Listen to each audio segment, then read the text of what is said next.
The prophecy of Jacob Wetterling and Nathan Breese is a message against authoritarianism. It's also a message against religious hypocrisy. And I don't think I'm the only one now who looks at the news when there's another mass shooting in America, another heap of people killed by someone going crazy with a gun, and just goes, wow, another one. Another mass shooting in America. Another day, another mass shooting. It's sort of getting a bit like that.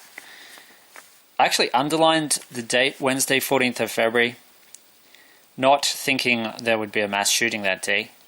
Wasn't quite sure what I thought would happen on this day, but anyway, Valentine's Day, Ash Wednesday, turned out to be the end of the life of a lot of people. I did make a note though, that dead equals 14. That is the date, the 14th of February. And I can tell you now, Satan didn't do this. In fact, the people that are blocking and preventing any kind of gun law reform in America, I mean, this guy was showing his guns off to other kids at school.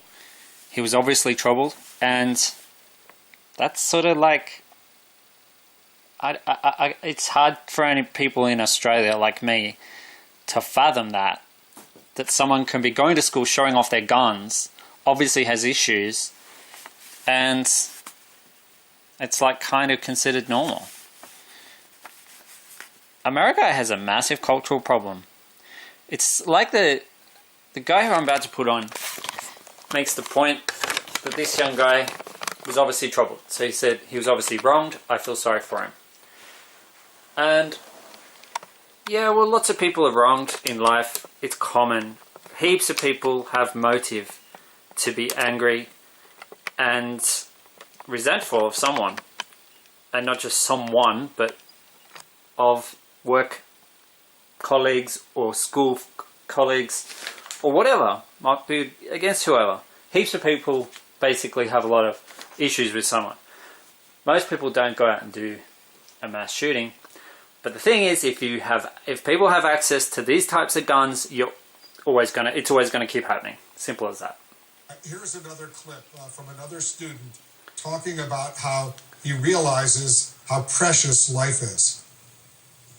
Life is really precious. Anything can happen within seconds, and we all have to treat each other with love and respect and kindness, because whatever caused this, it was caused by hate, pure confusion, and my sympathy goes out for the individual that did this, because obviously he was really wronged in a way, and he was obviously mistreated, and that just shows you that we all have to care for each other.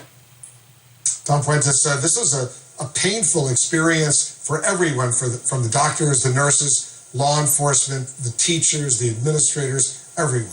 No, everybody gets affected, including the police officer and investigators that are working on the case. They have kids, students in high school or recent graduates, and it's difficult for them to deal with a situation where it could have been their child being a victim, or someone they love or are very close to, a spouse being a teacher or administrator in a school. So yeah, it's a very, very horrendous thing.